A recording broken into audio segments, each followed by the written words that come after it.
छत्तीसगढ़ में मिशन 23 को जीतने के लिए कांग्रेस और बीजेपी ने एड़ी चोटी का जोर लगा दिया है। दोनों ही दल अपने अपने स्तर पर चुनावी फतह करने की रणनीति बना रहे हैं। बीजेपी का केंद्रीय नेतृत्व भी छत्तीसगढ़ में सक्रियता दिखा रहा है। केंद्रीय नेताओं के दौरे लगातार हो रहे हैं। दौरों की अगली कड़ी में केंद्रीय गृह मंत्री अमित शाह छत्तीसगढ़ आ रहे हैं। इस बार अमित शाह दुर्ग संभाग के दौरे पर रहेंगे। बीजेपी दुर्ग संभाग को टारगेट करके इसे साधने की कवायद कर रही है और इसकी वजह सीएम भूपेश बघेल की पाटन और डॉक्टर रमन सिंह की राजनांदगांव विधानसभा सीट को माना जा रहा है। बीजेपी अमित शाह के दौरे को लेकर तैयारियों में जुटी है। शाह की रैली को ऐतिहासिक बनाने का दावा किया जा रहा है। 22 जून को देश के गृह मंत्री अमित शाह जी का आगमन दुर्ग हो रहा है। एक विशाल आम सभा को वे संबोधित करने वाले हैं। पार्टी ने पूरी जोर शोर से तैयारी प्रारंभ कर दी है और 50,000 से अधिक लोग उस रैली में शामिल होने वाले हैं। भारतीय जनता पार्टी का एक एक कार्यकर्ता पूरी तैयारी के लिए जुट गया है और निश्चित रूप से 22 जून को देश के गृह मंत्री अमित शाह जी की सभा ऐतिहासिक होने वाली है। तो वहीं अमित शाह के दौरे को लेकर सियासी पारा भी चढ़ गया है। कांग्रेस ने कहा कि केंद्रीय गृह मंत्री अमित शाह 2018 में भी छत्तीसगढ़ के दौरे पर आए थे। इसके पहले बस्तर का दौरा भी कर चुके हैं। कांग्रेस का कहना है कि भाजपा की स्थिति ठीक नहीं है और यही वजह है कि केंद्रीय नेतृत्व लगातार दौरे कर रहा है, लेकिन इन दौरों का कोई असर नहीं होने वाला। भाजपा केवल माहौल बिगाड़ने का प्रयास करती है। केंद्रीय गृह मंत्री माननीय अमित शाह जी 2018 में भी छत्तीसगढ़ में आए थे। उससे पहले बस्तर का भी दौरा कर चुके हैं। छत्तीसगढ़ में भारतीय जनता पार्टी की स्थिति पतली है, इसलिए उनके लगातार मंत्री, गृह मंत्री, राष्ट्रीय भारतीय जनता पार्टी के राष्ट्रीय अध्यक्ष जी आ रहे हैं। उससे आने से कोई फर्क नहीं पड़ेगा। यहाँ का माहौल बिगाड़ने का प्रयास करते हैं मगर उससे कोई फर्क नहीं पड़ेगा। हमारी सरकार की उपलब्धियों, नीतियों को लेकर हम जनता के बीच में लगातार जा रहे हैं और जनता का जनादेश, जनता का आशीर्वाद कांग्रेस पार्टी को मिलेगा, ऐसा मुझे लगता है। छत्तीसगढ़ के दुर्ग संभाग में पाटन विधानसभा सीट सीएम भूपेश बघेल की है, जबकि राजनांदगांव से विधानसभा क्षेत्र से पूर्व सीएम डॉक्टर रमन सिंह चुनाव लड़ते हैं। बीजेपी इन दोनों सीटों पर फतह हासिल करने की कवायद में लगी है और यही वजह है कि बीजेपी दुर्ग संभाग से चुनावी बिगुल बजा रही है। अब देखना दिलचस्प होगा कि आगामी चुनाव में कौन जीत का परचम लहराता है। रायपुर से IND 24 के लिए ब्यूरो चीफ निधि प्रसाद की रिपोर्ट।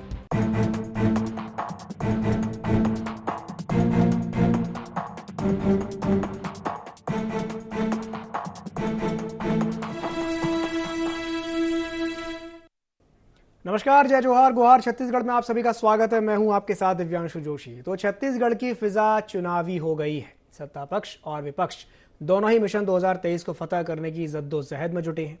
कांग्रेस संभागों में सम्मेलन करके कार्यकर्ताओं को एक्टिव कर रही है, तो वहीं बीजेपी का केंद्रीय नेतृत्व भी छत्तीसगढ़ पर विशेष फोकस कर रहा है।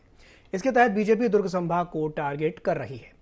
केंद्रीय गृह मंत्री अमित शाह खुद दुर्ग संभाग के दौरे पर आ रहे हैं। इसी विषय को लेकर के आज हम चर्चा करेंगे, लेकिन चर्चा करने से पहले जान लेते हैं क्या हैं आज के गुहार पॉइंट्स। क्यों अचानक बीजेपी के निशाने पर आया दुर्ग? क्या दुर्ग के बहाने भूपेश बघेल को घेर रही बीजेपी? क्या रमन सिंह के गढ़ को मजबूत करने की भी है तैयारी? क्या कांग्रेस बचा पाएगी अपना दुर्ग? तो इन्हीं कुछ बिंदुओं को लेकर के चर्चा को विस्तार देते हैं और चर्चा को विस्तार देने के लिए हमारे साथ 3 खास मेहमान जुड़ रहे हैं। एक एक करके उनका आपका परिचय करवा देते हैं। हमारे साथ चर्चा में जुड़ रहे हैं सुरेंद्र वर्मा जी, जो कि कांग्रेस प्रवक्ता हैं। साथ ही साथ हमारे साथ जुड़ रहे हैं KS चौहान साहब, जो कि बीजेपी प्रवक्ता हैं।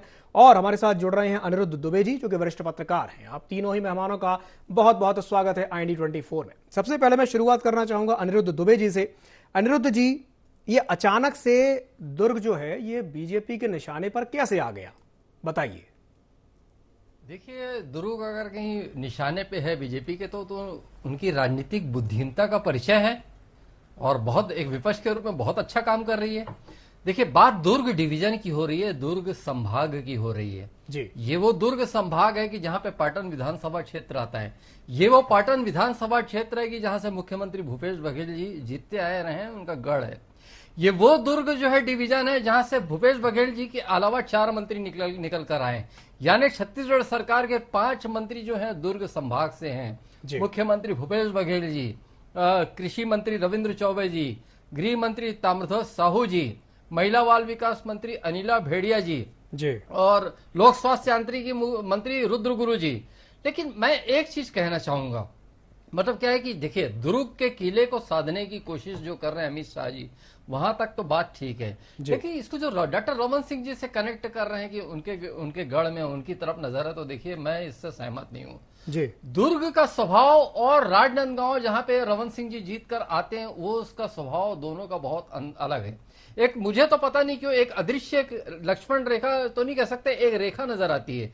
अगर कहीं राजनांदगांव को साधना है तो उसका अपना एक बहुत बड़ा बेल्ट है, जैसे राजनांदगांव में डोंगरगढ़, डोंगरगांव, खुज्जी, मोहला, मानपुर, ये सब आते हैं। मतलब अगर कहीं उसकी रणनीति है तो वो एक अलग रणनीति बनानी पड़ेगी। हम बात मुख्यमंत्री जी और उनके सरकार के 4 अन्य मंत्रियों की बात करें तो बिल्कुल बात सही खरी उतरती है, क्योंकि निश्चित रूप से दुर्ग और भिलाई एक ऐसा क्षेत्र रहा वहां पर कि जहां पे मतलब भारतीय जनता पार्टी के हेमचंद यादव जी दुर्ग से जीत कर आते थे। सौरभ पांडे जी जो राष्ट्रीय नेत्री हैं वो दुर्ग की हैं, और दूसरी बात यह है कि प्रेम प्रकाश पांडे जी जो भिलाई से जीत कर आते थे वो दुर्ग का हिस्सा है, बल्कि ये कही कि दुर्ग भिलाई एक ही है। तो अगर कहीं वहां पे बीजेपी टारगेट करके अगर कहीं कदम बढ़ा रही है तो विपक्ष की भूमिका के तौर पे जो है मतलब उसको सही ही मानना चाहिए। और निश्चित रूप से कांग्रेस के लिए सोचने की बात तो है, क्योंकि कोई और नेता नहीं पहुंच रहा है, वहां पे अमित शाह पहुंचने वाले हैं। बिल्कुल बिल्कुल बिल्कुल बिल्कुल आपने सही कहा। केंद्रीय गृह मंत्री अमित शाह खुद दुर्ग पहुंचने वाले हैं। इसी से संबंधित मैं प्रतिक्रिया ले लेता हूं सुरेंद्र जी से। सुरेंद्र जी, खुद केंद्रीय गृह मंत्री अमित शाह आ रहे हैं दुर्ग में, क्या कहेंगे इस पर? दिव्यांशु जी, आपको याद होगा 2018 के पहले भी अमित शाह आए थे छत्तीसगढ़ और अपनी सभा में 65+ का नारा दिया था और कांग्रेस को 68 सीटें मिली थी। 15 साल के कुशासन के बाद जो 15 सीटें मिली थी भाजपा को, वो तक बरकरार नहीं रख पाए, वो सिमट के 14 में आ गए। जहां तक बात चुनौती की है तो कांग्रेस का कार्यकर्ता किसी भी चुनौती का सामना करने के लिए तैयार है। पिछले 1 साल में दर्जन भर केंद्रीय मंत्री आए, नितिन गडकरी जी को छोड़ के किसी भी मंत्री के आने से छत्तीसगढ़ को कोई लाभ नहीं हुआ। और अमित शाह जी तो पहले भी आए हैं और देश के गृह मंत्री हैं। नक्सल समस्या जो है दिव्यांशु जी, देश की आंतरिक सुरक्षा के लिए सबसे बड़ा खतरा है जी। छत्तीसगढ़ की जनता अमित शाह से जानना चाहेगी, देश के माननीय गृह मंत्री हैं, कोंडागांव जिले को विशेष प्रभावित क्षेत्र की सूची से क्यों हटाया गया, क्यों उस पैकेज से बाहर किया गया? 12,000 करोड़ की राशि केंद्रीय बलों की तैनाती का पाई वसूल लिया गया। पिछले 3 साल 4 महीने में 67,382 फेरे ट्रेन के केवल बिलासपुर जोन, जिससे छत्तीसगढ़ प्रभावित होता है जी, क्यों निरस्त किया गया बिना 1 दिन की पूर्व सूचना के? 22,000 करोड़ से ज्यादा की राशि केवल माल भाड़ा से केंद्र की सरकार छत्तीसगढ़ से कमाती है। पूरे देश में बिलासपुर रेलवे जोन जो है वो सबसे ज्यादा कमाई करके देने वाला जोन है। लेकिन किस बात का बदला लेना चाहते हैं ये भाजपाई और केंद्र की सरकार, वो बताए। ठीक है ठीक है ठीक है, पूछ लेते हैं एक तरफ मैं कंप्लीट कर लूं दिव्यांशु जी, कर लीजिए। जिस दुर्ग संभाग की बात हो रही है, 20 विधानसभा की सीटें आती है, उसमें 18 सीटें कांग्रेस की है। वरिष्ठ पत्रकार अनिरुद्ध जी ने निश्चित रूप से बताया, मुख्यमंत्री जी का क्षेत्र पाटन वहीं से है। ताम्रध्वज साहू जी जहां दुर्ग ग्रामीण से लड़ते हैं, प्रदेश के होम मिनिस्टर हैं, कृषि और ग्रामीण विकास मंत्री रविंद्र चौबे जी का क्षेत्र है, पीएचई मंत्री रुद्र गुरु का हिवारा क्षेत्र भी दुर्ग संभाग में है, महिला बाल विकास मंत्री अनिला भेड़िया जी हैं, उनका क्षेत्र भी दुर्ग में है। तो दुर्ग की जनता ने तो देखा है। इसी के साथ भाजपा का जो षड्यंत्र है, सरगुजा में 14 सीटें हैं, 14 की 14 कांग्रेस, बस्तर में 12 सीटें हैं तो 12 की 12 कांग्रेस। उसके बाद में 5 उपचुनाव हुए 2018 के विधानसभा के चुनाव के बाद में, वो 5 में कांग्रेस को सफलता मिली। भाजपा को पूरी तरह से नगरीय निकाय, 14 बड़े नगरीय निकाय है, 14 में कांग्रेस के महापौर है। जिला पंचायतों में आप देख लीजिए 90% जो जनपद और पंचायत के चुनाव है जिला पंचायत के हैं, 22 जिला अध्यक्ष हमारे हैं। तो भाजपा को तो 15 साल के कुशासन के बाद में छत्तीसगढ़ की जनता ने पूरी तरह से नकार दिया है। ठीक है, ठीक है, ठीक है, चलिए ठीक है, मैं आपकी बात पर प्रतिक्रिया ले लेता हूं। हमारे साथ के एस चौहान साहब भी जुड़े हुए हैं। चौहान साहब, आपने सुरेंद्र जी की एक एक बात सुनी, क्या कहेंगे? हमारे वर्मा जी बहुत ऊर्जा से भरे हुए हैं। उनका एक ही जवाब में मैं सभी सवालों का जवाब दे देता हूं कि यहाँ पर से विजय बघेल जी भी आते हैं, जो कि पूरे हिंदुस्तान में टॉप 10 के रिजल्ट में लोकसभा में उन्होंने जीता है। लगभग 4 लाख मतों से ज्यादा, लगभग 4 लाख मतों से उन्होंने जीत हासिल की है। ये आप मत भूल जाया कीजिए, जो कि टॉप 10 में, पूरे हिंदुस्तान में टॉप 10 में आता है। तो आप दुर्ग में स्थिति आप देख लीजिए कि कांग्रेस की स्थिति क्या है। दूसरी बात मैं ये बोलना चाहता हूँ, अभी नक्सलवाद के बारे में बहुत बता रहे थे माननीय प्रवक्ता, तो मैं ये बताना चाहता हूँ कि लोन वर्राटू अभियान के तहत किसका पैसा लगा हुआ है? केंद्र सरकार का ही पैसा लगा हुआ है, जिसमें लगभग पिछले 9 सालों में अपना जो बजट है वो लगभग 200% उन्होंने किया हुआ है नक्सलवाद के तहत। और दूसरी बात यह है कि जो 2-2 लाख रुपए दिया जा रहा है नक्सलवाद को खत्म करने के लिए, वो कौन दे रहा है? तो वो केंद्र सरकार दे रही है। चौहान साहब, एक बात बताइए, कांग्रेस बार बार ये बात कहती है कि आखिर केंद्रीय नेतृत्व को बार बार क्यों आना पड़ रहा है छत्तीसगढ़ में? क्या बीजेपी की स्थिति ठीक नहीं है इसलिए बार बार आना पड़ रहा है? यह भी तो एक बड़ा सवाल है। फर्क है ना दिव्यांशु जी, यही तो फर्क है कि ये हर चीज को राजनीतिक चश्मा लगा के देखते हैं। ये भूल जाते हैं कि हम ये भारतीय जनता पार्टी के जो भी केंद्रीय जनप्रतिनिधि हैं, वो एक जनप्रतिनिधि भी है, जो कि कोई पार्टी का बाद में होता है और जनता का पहले होता है। लेकिन ये तो सभी चीजें इनको मालूम ही नहीं है।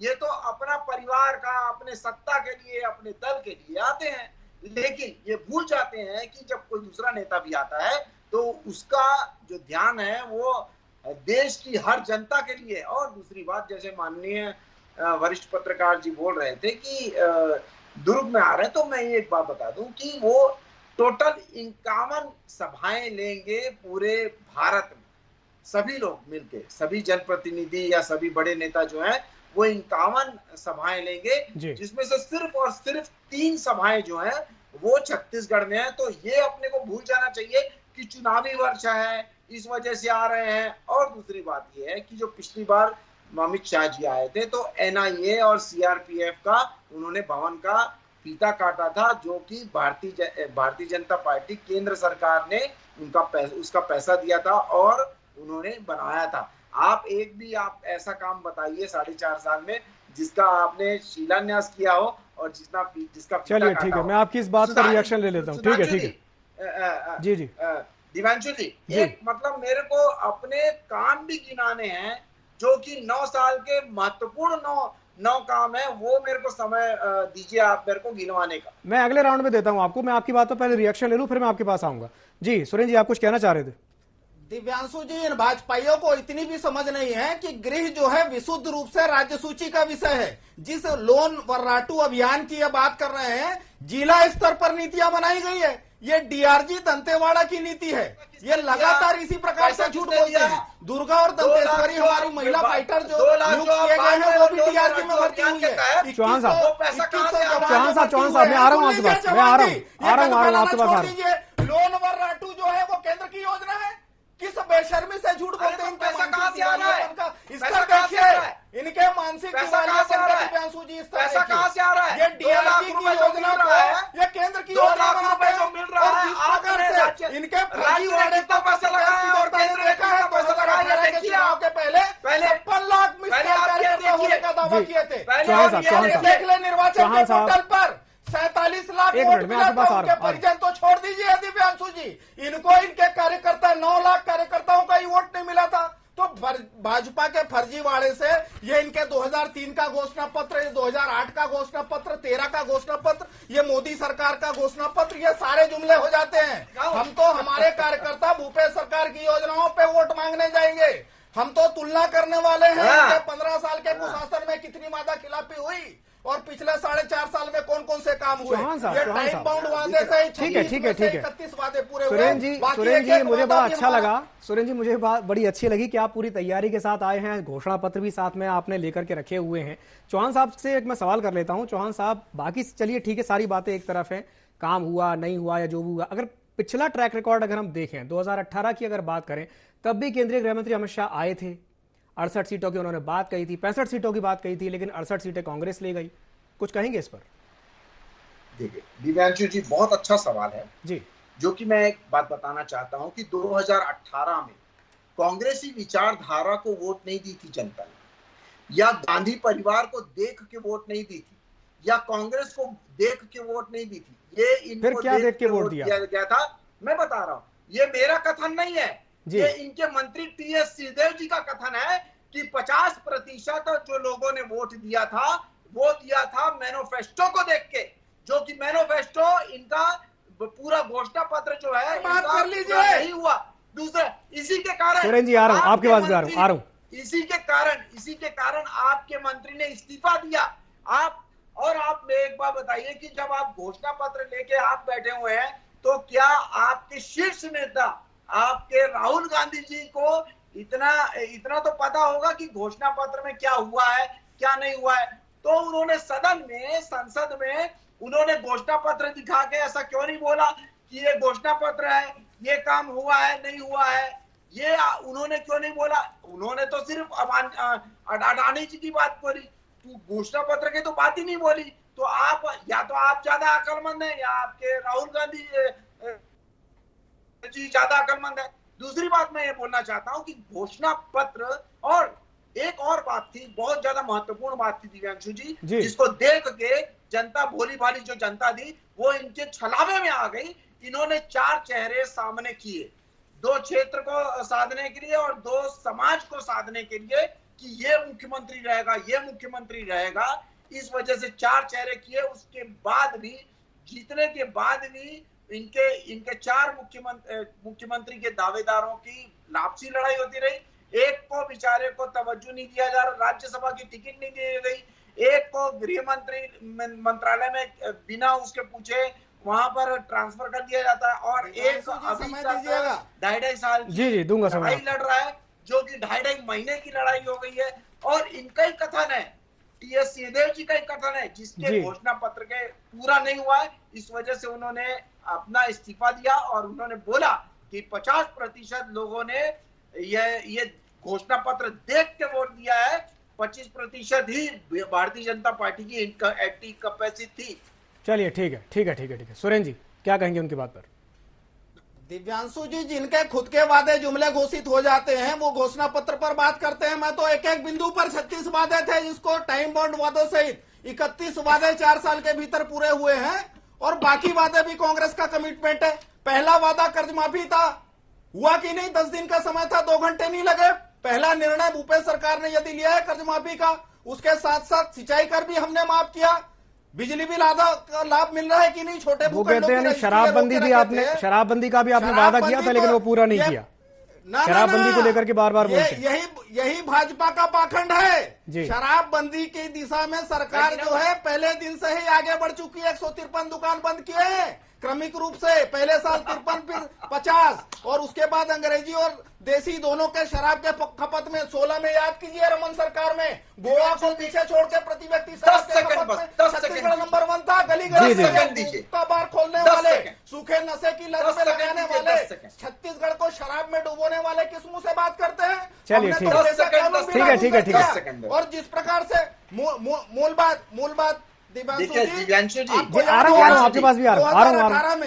2018 में जब इनको हार मिली करारी, उस समय तत्कालीन अध्यक्ष धर्मलाल कौशिक सीधे कार्यकर्ताओं पर ठिकरा फोड़ा कि हमारे कार्यकर्ताओं ने काम नहीं किया, और ये जब लोकसभा में जीतते हैं तो मोदी हर हर मोदी, और जब हारते हैं तो ठिकरा कार्यकर्ताओं पर। 2.5 साल की बात करते हैं, 2.5 साल का फार्मूला तो इनका था। ठीक है चलिए ठीक है सुरेंद्र जी 4 साल में 4 प्रदेश अध्यक्ष बदले, 6 प्रभारी आ गए।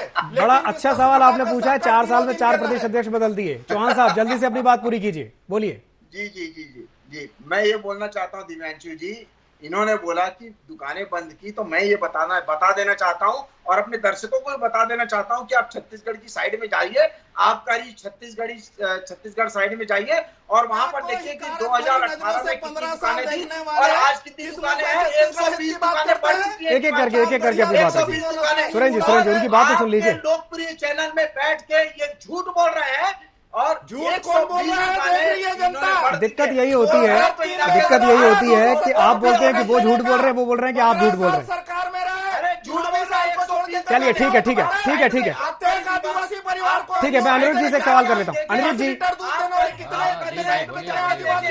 सुरेंद्र जी चौहान साहब, बढ़ चुकी है। ठीक है। अनिरुद्ध जी, बड़ा सवाल यहां पर यह है, जिस तरीके से हम ये देख रहे हैं कि केंद्रीय गृह मंत्री अमित शाह आने वाले हैं, क्या ये कहा जाए कि मुख्यमंत्री भूपेश बघेल को भी घेरने की तैयारी है बीजेपी की? अनिरुद्ध जी, देखिए, दो बातें हैं और मुख्यमंत्री भूपेश बघेल जी को घेरने की तैयारी जो है उस पर मैं बोलूंगा, लेकिन एक चीज ये है कि जैसे चौहान जी बोल रहे थे कि कांग्रेस की विचारधारा या गांधी परिवार को देख के 2018 में वोट नहीं दिया गया, तो वो उनका अपना मत हो सकता है और ये बात पॉलिटिकल है जी। इसमें जहां तक मैं समझ पा रहा हूं कि भारतीय जनता पार्टी को जनता ने, छत्तीसगढ़ की जनता ने 3 बार मौका दिया, 2003, 2008, 2013। बिल्कुल। शुरुआती 2 दौर जो है मेरी नजर में इनका बहुत अच्छा था, बहुत सारी चीजें थी, बहुत बड़ा विजन था, लेकिन जो तीसरा जो था वो कहीं ना कहीं जो है उसमें बहुत सारी चूकें थी।